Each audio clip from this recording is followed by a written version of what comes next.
Assalamu alaikum wa rahmatullahi wa barakatuh, and welcome to iTREND on ITV. I'm your host, Zaheerah Bham Ismail. You know it's going to be a fabulous show when you treat it to an absolute decadent array of delights in the morning. Ayesha Mayet, food stylist, photographer, and smoothie maker. We initially had Ayesha on one of our first shows when we had just started. That was about 3 years ago. And coming back to Ayesha again, I think there was no doubt she had to have been on the show. She is a wealth of information. She has so many things that she is willing to share with everyone. And I'm so grateful that you decided to come back. Thanks for having me. It's an absolute pleasure. Ayesha, I look at this table that you have in front of us, and right now I almost just want to call an ad break so that I can start eating here. Tell us what we have in store today. Well, we have a good few summer smoothies, and we have some decadent smoothies as well. So I think we're finding the balance really nicely, because if there's a little bit of cold, you still have that to get through. Yes. And then we've got the whole spring summer thing happening here. Definitely. What motivates you? I mean, from where you've been when we met you 3 years ago to where you are now, you've just grown in leaps and bounds, not only on the photography space, but on the smoothie making space, on every space actually. I think it's food in general. I think it's in our blood. So enjoying good foods makes you want to take pictures of food to make it look beautiful. Absolutely. I said to Ayesha just before this that her food always looks so good. I wish we could just keep her in my house and she could just get everything ready at the same time, because I think only you would manage to be able to set it out this beautifully. It makes us want to eat everything here. I try. You've done a fabulous job. Good. For you to be able to enjoy food, it needs to look good. You know, my late dad used to always say that. He said, no matter what food tastes like, it has to be presented well. That's because true. when it's presented well, you want to actually eat it. So with it being healthy, if it looks good, you don't mind eating it. You're not worried about how cabbage tastes or how spinach tastes. When it's all put together so well, you think to yourself, okay, this looks good, I can do this. And you've done such a good job of finding a niche market of being a food stylist as well. Because I think very often I've seen the most amazing cooks, not just managing to get that right picture or to put that out properly. And I know how fabulous they are with their cooking. But that's what I started doing. I started working with home industry ladies who are interested in bringing out their food. So I've worked with a few home industry ladies and they are quite happy. Shukr alhamdulillah. I'm very happy just looking at what's here. I think, you know, very often for many of us, we want to put it down, we want to make it look pretty.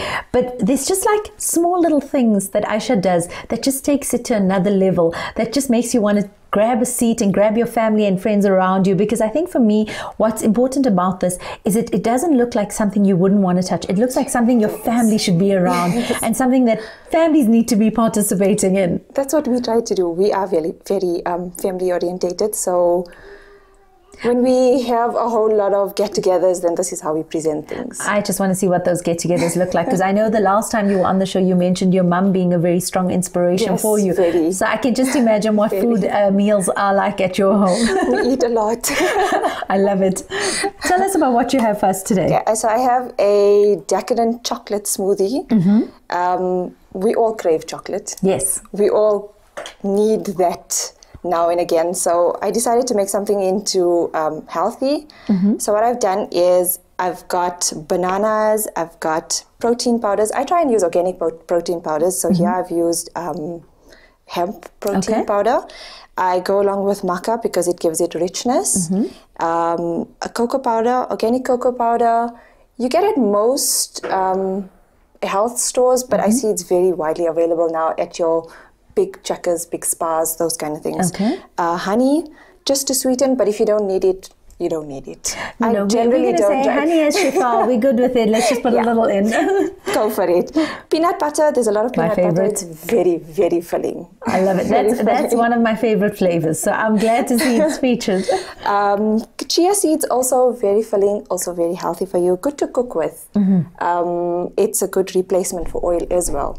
I haven't tried it, because I mainly use it in smoothies, but I still go with olive oil in cooking.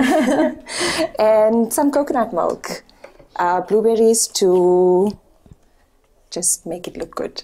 Okay. And then what type of chocolate are you using in this? I'm using organic chocolate. And again, widely available at various places. Your 90% cocos from Blend are also good to use. Okay. Well, it's It's healthier than having the chocolate that have a lot of sugar. I choose to believe that Lint is healthy.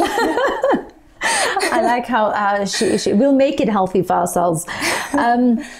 Ayesha, when you're doing this, I mean, the ingredients that you're using, is this widely and easily available for most people to be able to get, even if they are in smaller areas? Definitely. Your big supermarkets do stock everything now, which is very easy for us because when you say, like yourself, you're a busy woman, you don't have time to do things. Yes. This is just everything goes into the blender. All we've done here is literally mixed up the different powders with the almond milk. Everything has been mixed up. All of this with the coconut milk. Right. Everything into the blender, whisked into a bowl, and then, okay, you're taking time to make it look good.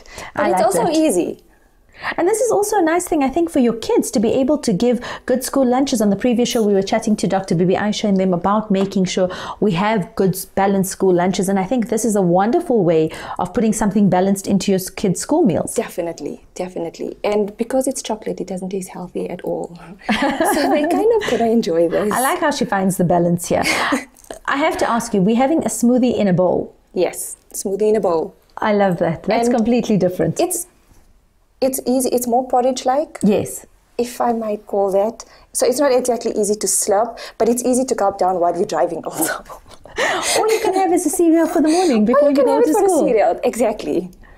So it's healthy for the kids as well. And they're going to enjoy this because it doesn't taste healthy at all. If you want, I haven't. I've only added banana in here. But if you want, you could even add spinach in here, make it completely healthy altogether, and you're not even going to taste it. Absolutely. The kid would not even know that you've put spinach or beetroot in here. Yeah. Ayesha, in terms of quantities that we're putting in, is this just literally like our old mums recipes where they go, just put in and test and see how it goes? See, I think you got to find the balance with your family or yourself, your own taste buds. You figure out how you'd like this to taste. I prefer more cocoa because I prefer it more rich. I prefer more chia seeds. If you don't like it that thick, you can cut down on the chia seeds. It wouldn't make it that thick. It's easier to So the chia seeds is what makes it thicker? It gives it a thicker consistency. All right. And I have to ask you about coconut milk. Is this an acquired taste? No, it's not. I think once you put it all together, maybe I just enjoy it, but I know a lot of people can't handle the smell. Yes. So once you put it in with the cocoa, you don't exactly smell it. So it's a little bit easier on the palate. Okay, yeah. But there are lots of other alternatives. There's almond milk, I don't use soy milk. I'm not a fan of that. I can't do that. There's other alternatives now. I see Clover have come up with a few different But could you just use normal milk if you need You could use normal milk. If you are lactose intolerant, then I would suggest just adding water. Okay, and that works as well. Just add water. In anything, if you don't want to use any of the milks, just add water. Okay, so let's just go through that again. We've got the chia seeds, the coconut milk, the blueberries, the hemp powder. And the maca. The maca powder, the organic cocoa. And a bit of honey. And the chocolate. Peanut butter. Peanut butter. You see, the peanut butter is missing already. The favorite part. The peanut butter and a bit of chocolate. Yes. And again, just add a little bit as you need to, a teaspoon at a time, and then see. So the recipe is up. You can basically chop and change what you need. You can add in the spinach, add in the beetroot. It's not going to change the color and it's not going to change the taste either. And I have no doubt, if you're serving this to your family for breakfast, everyone is going to be eating breakfast that morning. No one is going to be rushing out of the house. It looks absolutely decadent. It actually looks very filling. It is. And a lot. It is. You don't have to have such a big helping. I generally have this size of a helping, but I share it with my mom. It looks absolutely fantastic. And I love the fact that it's so indulgent. I love the peanut butter flavors in it. So we'll definitely be testing that in a little while. Ayesha, what keeps you motivated to find new recipes? You know what? Before it was social media, you come along a lot of people doing healthy things. Everybody's trying to lead a healthier lifestyle now because our lifestyles are so busy. You'll end up overeating in the wrong places. So people are looking for healthier alternatives. And I think as you get older also, I don't know if you can ever stand here and say that, but let's go with that. As you get older, you'd realize, you know what, you need to be a little healthier. You can't be like what you were in your teens, eating chocolates for breakfast. She's saying that, you can just imagine. So, no, but I like the fact that, you know what, you're keeping motivated, you're keeping ahead of the game, and you're finding new things that you're willing to share with everyone, which is fantastic.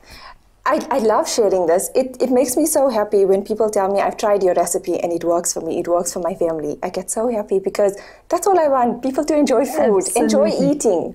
I think because we can't live without eating. So a lot of people, I know when you're going on a diet, you're suppressing yourself and that's not good. Or even if you're just going on a healthier lifestyle, you want to suppress your diet, that's not good for you. Have a balance. You need That's to have what we a balance. keep saying. Find the balance, have a moderate, balanced lifestyle. And this is something where you can definitely find the balance and the moderate lifestyle. We're going to be taking a very quick ad break. When we come back, we'll talk about the spring and summer flavors. Stay tuned.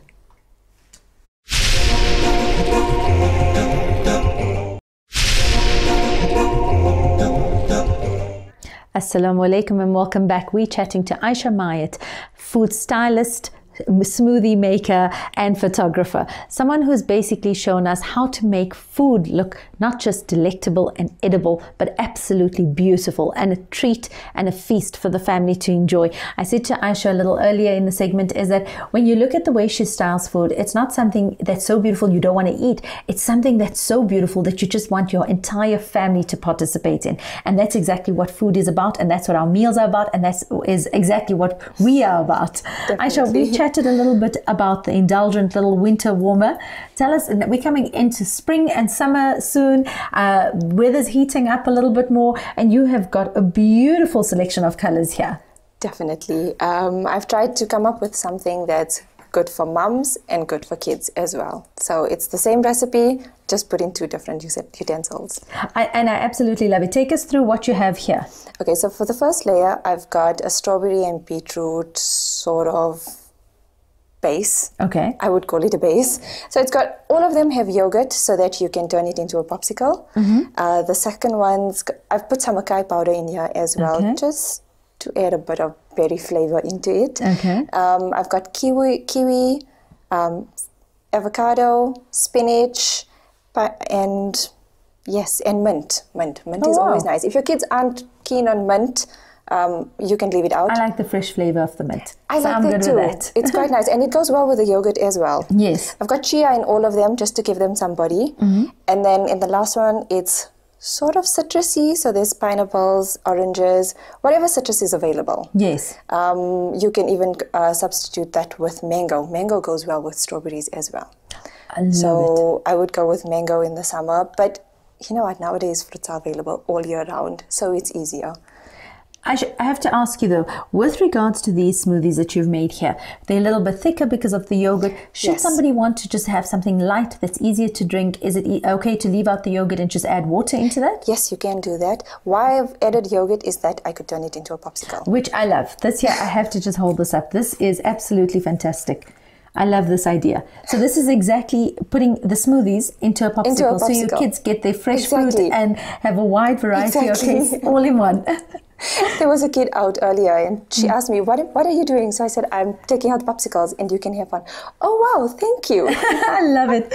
And it's such a good way to make sure that your kids get all their nutrients, all their vegetables and that as well in a fun way. And it's fun. It's fun. They wouldn't mind eating this because it looks like a normal. I think kids also, as long as it doesn't look like it's healthy, they eat it. It's a visual thing. I think we're all much in the same way. I think if you end up putting this out for your family on a summer day or a spring day, everyone's going to be having some of that. Everyone loves this. And then tell me about the seeds and what you're putting in here with it. Because, you know, when you say to someone, I'm giving you a beetroot smoothie, it kind of sounds, as much as I love beetroot, it sounds a bit much. It does. But beetroot basically gives you your color. It has no taste at all. Your strawberry takes over, the acai powder takes over, and your yogurt takes over. You don't taste the beetroot at all. Perfect. And on this one here? Kiwi. Right. Spinach, which you don't taste at all. I was going to ask. You don't taste it at all. The mint and avocado to give it some body. Avocado also you don't taste. But how are you finding these combinations? Is this something that you just test out and decide this works for me? Or is it by mistake whatever is left over? By mistake. It's by mistake. And also I try and do things by the rainbow or by color. Yeah. So if I'm doing a red smoothie, I try and only do red. If I'm trying doing green, then it's only green and only yellow. Yeah. So you just try and find fruits and proteins and those kind of things to go with it. So for the ladies who are watching, or anybody that's watching for that matter, if they decide this is something that they want to put together, something that they want to do, how do you then pair which powders you're putting into it? I mean, earlier you said to us, you know, the chia is going to give you a little bit more of the thickness into your smoothie or into your bowl that you've got. Yes. What are the other powders? How do you choose which are the best for you? I mean, I walk into those stores sometimes and I'm so overwhelmed, I just take a turn and walk right out. You know what, the best thing to do is speak to people at the store.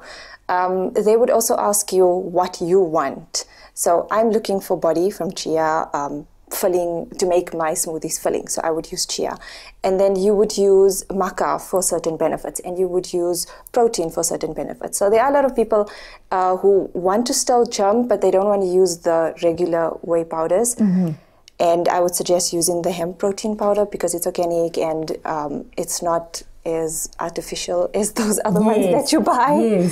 So I think you need to look at what your needs are and speak to people. Speak to them at the stores because they would be able to help you according to what you would need. Okay, and according to, or else you just follow Ayesha's page and just see what follow my recipes. And I have all my recipes online. Absolutely. This here has to be something that's very intriguing. I love the color and I love the way the texture looks of it as well. Chia seeds and pineapple and oranges.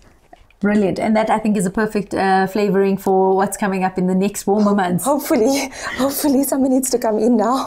I have to ask you with the freezing of it, you know, very often we're told that if you're freezing ice creams or sorbets, it needs to be churned properly so that it doesn't get this icicle forming.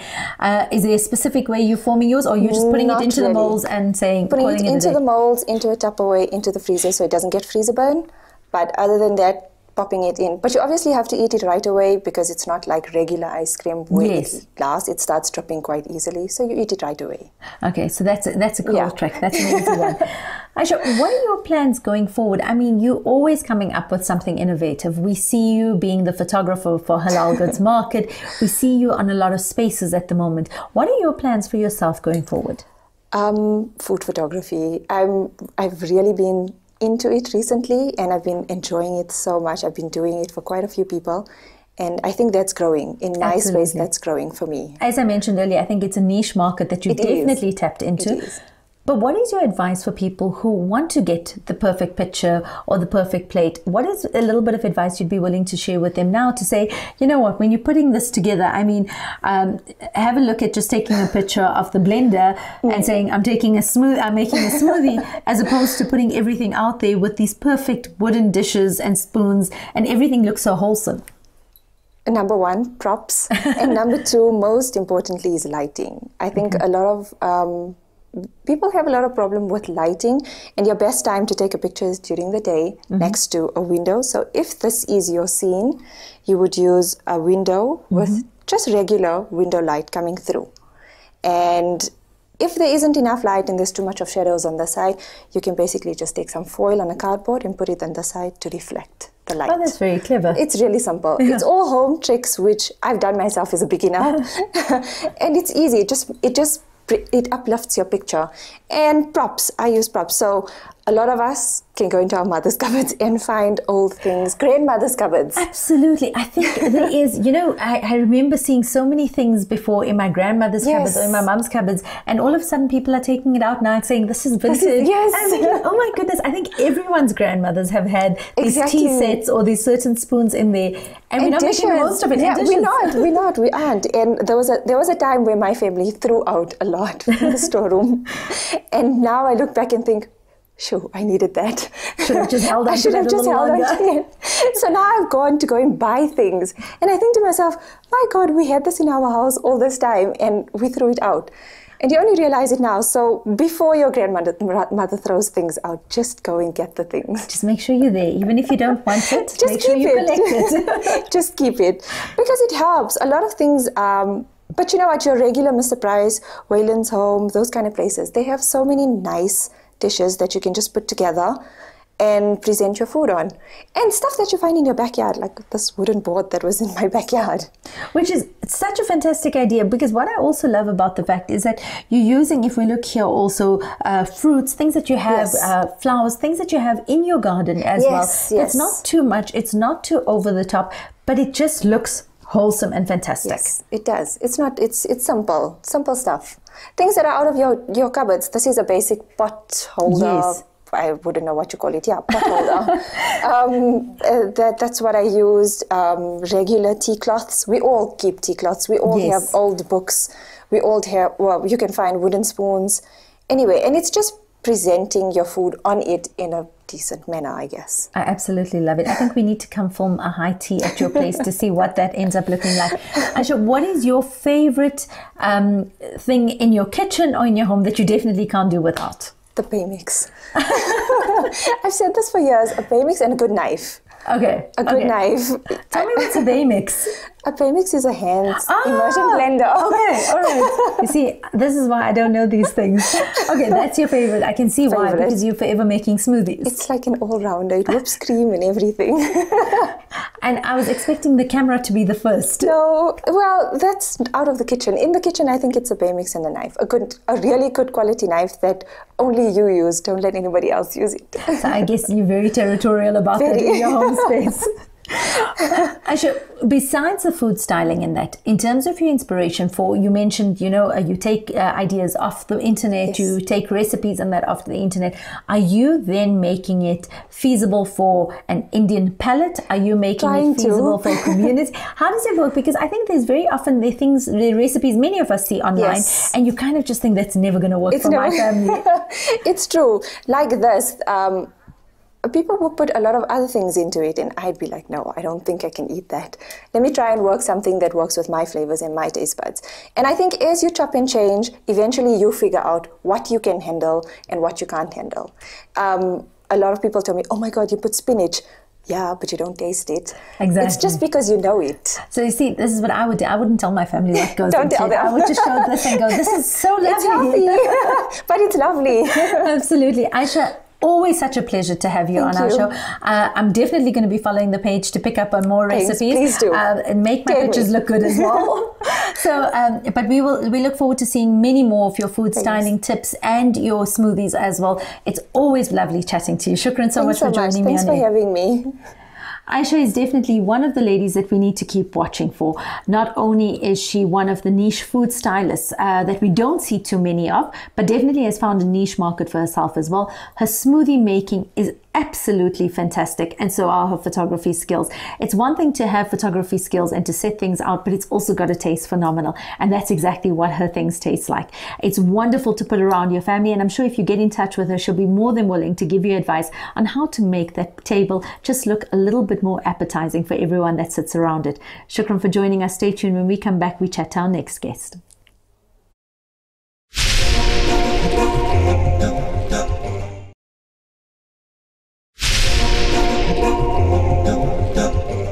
Assalamu alaikum and welcome back to the next segment. Today is definitely a foodie day, but with many stories of entrepreneurs, of successful food stories, there's always another story behind it. Today in studio with me, we have Nadia Kajee from the Edible Mosaic company.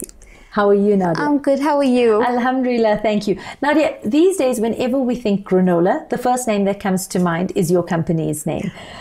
There's been such a wide variety of it and so many indulgences that you've given us that you've made the options so easy for us. Tell us about what you have here.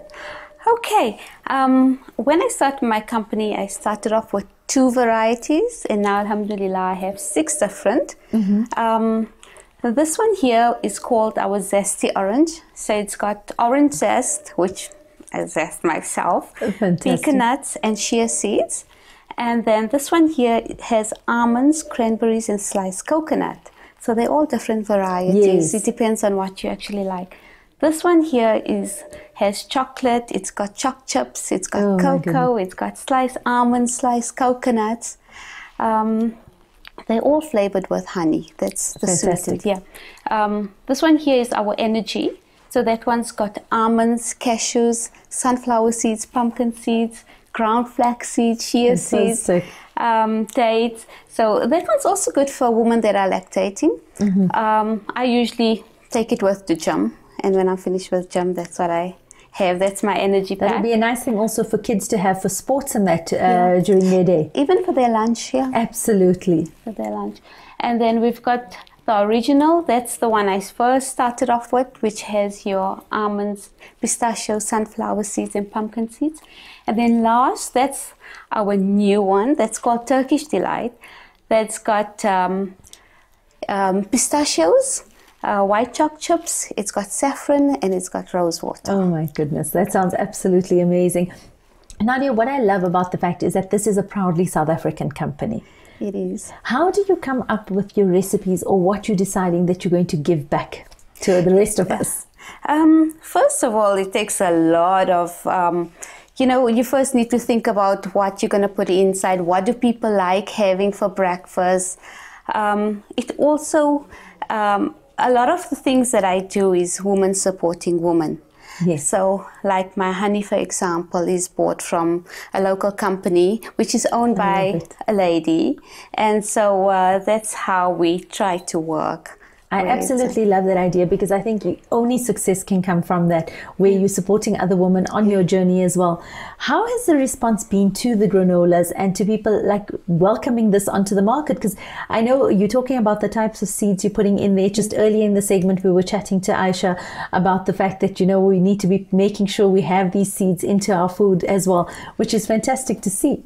And it makes breakfast fun. Absolutely, and much tastier. It does make it much tastier. I think, we keep talking about cereals, and I think we need to also understand how processed foods are just at a point where we have to understand how unhealthy it is for us. And the amount, we don't even realize what goes into processed foods. And what I like about seeing fresh fruits and seeing these things onto the table just means that, we're going for a fresher lifestyle. We are, and we try to eat healthy. Yes. Not all the time, but most of the time. Absolutely, it's all about the balance. And I love how you've just put paired the different types of granolas with the yogurts, with the fruit, and everything is in place. Yes, and I like having it on my salad as well. I like it brings a different texture to it. Yes. That crunchiness. And also if I'm having my fruits as my mid-morning snack, I always sprinkle a bit of granola on there as well. So. I think you're doing very well with it. How easily is it accessible for people who are all over to be able to get to the granolas? I mean, is it only based in Johannesburg, or are people able to access it no matter where they are? I'm based in Johannesburg, but I do courier nationwide. So it's very accessible for people to order through. Nadia, you spoke about empowering other women and building a business brand on women supporting women, which is something that is exceptionally close to my heart. But I have to ask you, how difficult has it been as an entrepreneur to also find your space and to find your way there? Have you found others being supportive of you? When I started, I had this brilliant idea. I tried making granola and it came out really well. And then I thought, oh, maybe I can sell this. And then I did a little bit of research, and there was a gap in the market for it. And so I started making my granola. I got my packaging and the labels all done. And then I was a little bit nervous, to make that first sale. And alhamdulillah, I contacted Zaheerah Kajee, yes, Modesty by Bash, and I told her my story, and she advertised on her page for me, and that's how it started growing. So that's wonderful to hear that you're also a story of women supporting women, yes, and other women helping you out as well. From an entrepreneurial point of view, what have been the difficulties or the pitfalls that have made you take a step back and say, this is a little bit more difficult than I expected? I think initially what I had reservations was people going to like my product? Are they going to be happy with it? And, as you go about, you learn new things. Like initially I was supplying lots of bakeries, and what happened is I noticed that my product was standing too long on the shelves, and that's what I didn't like, because I tend to make them in small batches so my customers get them fresh. Yes. And so I had to take a step back and say, okay, it's going to be, I want my customers to be happy with the product that I'm putting out. And the best way to do that would be for me to either have drop-off points or to courier it to them. So that you maintain the freshness and the authenticity of what you're putting out there. I absolutely love it. The biggest highlight thus far in your entrepreneurial career? For a long time, I lived a very sheltered life. And to come out and see how many women are willing to support you Oh, that's fantastic. That's amazing. That's one. And I think it's so nice to hear that, because very often we all speak about the fact that it's something we want to do, it's something that we do, but to actually hear it from an entrepreneurial point of view, to say, I have had women supporting me and this is where I've come because of that. For me, that speaks mountains for our community then. And I think the story of how my granola has come about has also helped, where people have... We're going to get into that as well. I think, just from the entrepreneurial point of view, Nadia, in terms of, before we get to your story, and there's a reason why I've kept that for afterwards and this for the beginning, how much does it take from you to be able to do this? I mean, to be able to run your own business, to a successful business, to put it out there. You've still got to manage your social media, you're managing your marketing, you're managing your manufacturing, your sales, every single thing. How much does it take from you as a person every single day? You don't realize how much it takes from you. Time management is very important. And also you need to realize that no matter how small you think or insignificant you think you're doing for your business, it is a big deal. Because lots of people have ideas, but many of them don't take it further than that. Yes. And I think we women, we don't give ourselves enough credit for that, Absolutely. But hats off to you, because I think anybody running their own company and doing it so successfully needs a huge applause, because it's not easy. And we speak to many entrepreneurs, so we know the sweat behind all of it as well.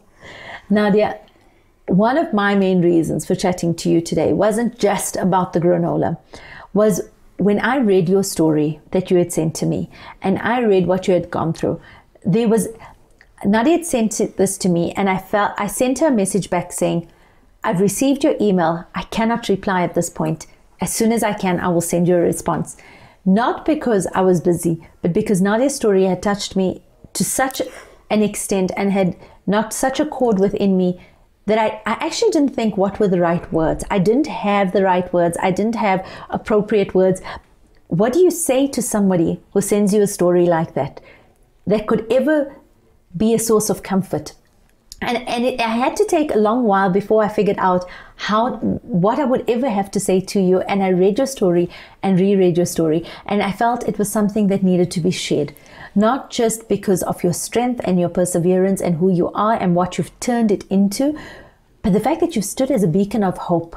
Because when I read your story and I read this fighting spirit still within you, I'm in awe of you. And I think, more people need to know that, and more people need to see that, because so often we get stuck in where we are that it's so difficult to get out of it. And when I read your story, it gives us hope as well. Thank you. That's all I want. I want people to, to realize and to know that there is hope out there. I think you give that. Now, let's just talk a little bit start from the beginning as to how you actually started off this business. About 11 years ago, I was diagnosed with bipolar disorder. And with bipolar, you've got your ups and downs, and in and out of hospital, shock therapy, from manic behavior to extreme suicide behavior. A lot of those years have been a blur to me, because your meds get changed every 2 weeks because they need to find the right dosage. I even tried studying during that time, but that came with lots of challenges. Because of the stress, I ended up in hospital. What happened about 6 years ago? Nadia, before we start on that story, it's such an ill-timed advert break, but we have to take an advert break. When we continue, we'll chat to Nadia about the rest of her story.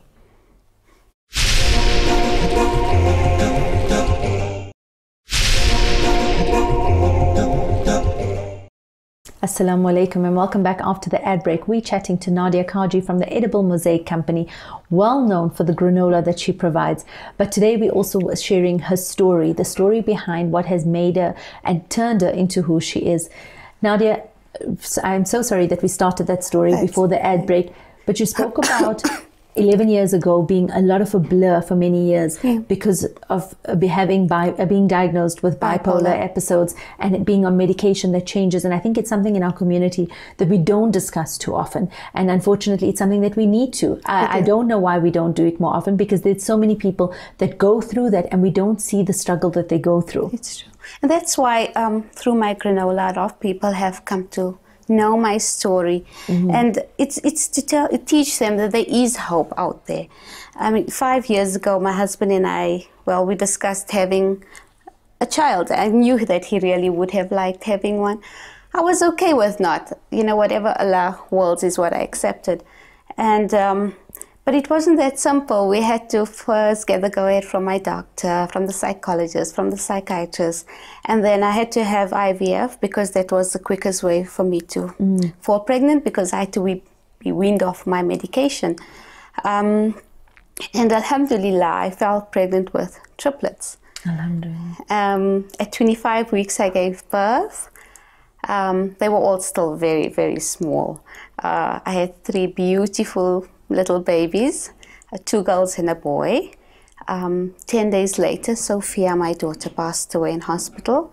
And 27 days later, my son, Aiden, passed away.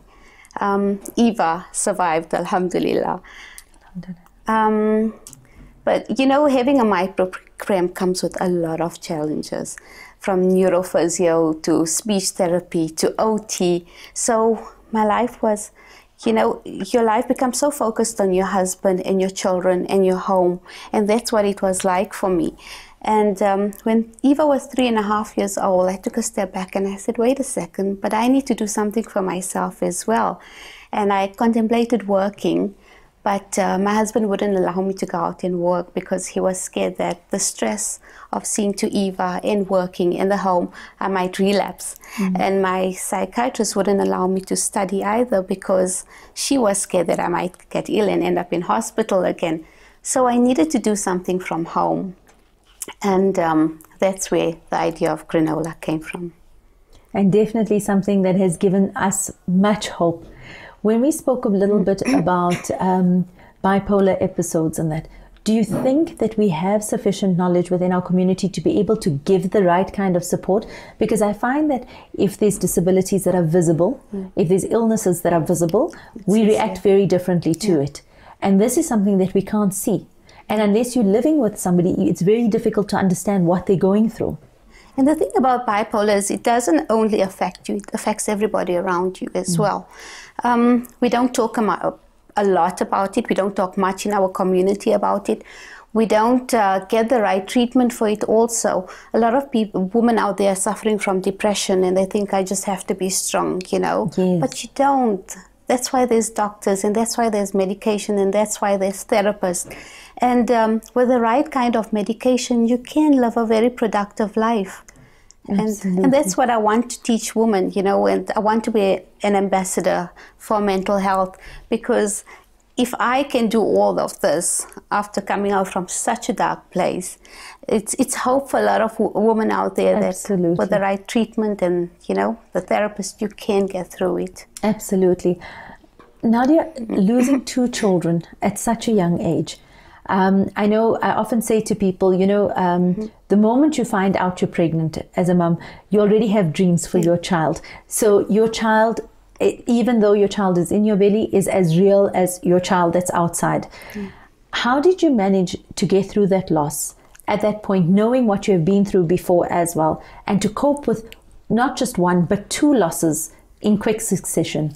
Everybody expected me to break down. But I think with the will of the Almighty, I got through it, and with the help of my doctor, and with my therapist, and with the right kind of medication. And, it's also to teach women that there is hope after losing a child. Yes, that pain never ever goes away, but you can move on, and you can live a happy life, So that's also my message that comes through from my granola. I think it does. Nadia and I were chatting a little bit off air where we spoke about grief and whether we actually get through it or whether you just learn to live with pain. And I was saying to you is that I reposted a really lovely article that I read recently on my Facebook page, and it said, grief can't be called a process because a process means there's an end to it. And grief doesn't actually have an end. It's just something you learn to live with on a daily basis. That's true. And when I listen to your story and I read about what you've done, you've literally just carried that with you, but you've used it in a positive way. That's the only way I knew how to do it. Nadia, what's remarkable for me is that all that you've been through, and having gone through those episodes and having lost 2 children, and you still saying this is the only way I know is to be positive. That's amazing, because so many of us get stuck that we almost feel we can't move forward from there. And I think you do, as much as you're saying you want to be an ambassador and a beacon of hope, you are already that. You stand tall for all of us that can look to you and say, we can get through this.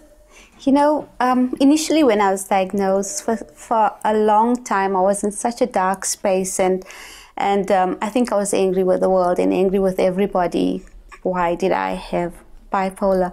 But then you learn to deal with it and cope with it, and you learn that this is the will of the Almighty, and you accept it, and you move on. That's just how life is. Do you think the most difficult thing is getting the diagnosis, or do you think the most difficult thing is not knowing what's happening to you that you don't feel yourself, or the fact that you have to accept where you are? I think for me, getting a diagnosis was a relief, because now they can actually help me and they can treat me, because not knowing makes it so much harder. Obviously, once you know and once you've been diagnosed, then you put on to medication, then you start seeing a therapist. But it takes years. It takes years of hard work and dedication and taking your meds on time and seeing to your therapist and wanting to be better. Yes, you have to. What are the trigger signs that, if our viewers are listening to you speaking, what are the trigger signs to look out for that will tell you that somebody needs to get the help they need? Constantly down, or what I notice very common with our Indian women, no, I must just go on, I just have to be strong. But you don't. You can get help and you can live a happy life, You don't have to just go on with life. You can be productive. And I think that ties in so strongly with our iman of acceptance and understanding that whatever Allah has put for you, we need to accept it. Yes. And what we do from there is how we're going to be answerable. When Aiden and Sophia passed away, I remember smiling and saying, this is your will, Ya Allah, and I accept it. People don't really know the definition of sabr, or at least I didn't know initially, because my thoughts were, now, am I supposed to cry? Am I not supposed to cry? How am I supposed to behave now that my baby's passed away? What is sabr? And then I came to realize, you should cry, you should mourn, but sabr means accepting the will of the Almighty. And we're human, we can't not feel. I think you're getting me so tongue-tied, because there's so many of those points that resonate so strongly. And with sabr, it's not just about being patient. Yeah. It's an acceptance that comes with it during your adversity. Yeah, that is exactly how I felt, what my definition of sabr is. And that's what got me through what I been through. And on those days that are a little bit more difficult, because we spoke about this off air, where you said, it doesn't end. It's those days. How do you use that to push you, to motivate you on the days where you miss them, or you're feeling a little down, or on a day that it's a little bit more difficult to get out of bed? How do you use those days differently? You know what? I take the time off. If I'm feeling down today, it's okay. I give myself that break, because I know tomorrow's going to be a better day, and I'm going to be up again, and I'm going to be working again, and I'm going to do the things that I enjoy doing, But if today I'm feeling down, it's okay. We'll get through it. We'll get through it. Nadia, you truly are an ambassador of hope and inspiration and strength and resilience. And I think so many of us can learn so much from you, not only in adversity, but even in times that are calm, because I think we all need to hear the messages that you're sending, so that we know that every single day getting up has to be one that's purposeful. It should be. Yes. Shukran so much for joining us, Nadia.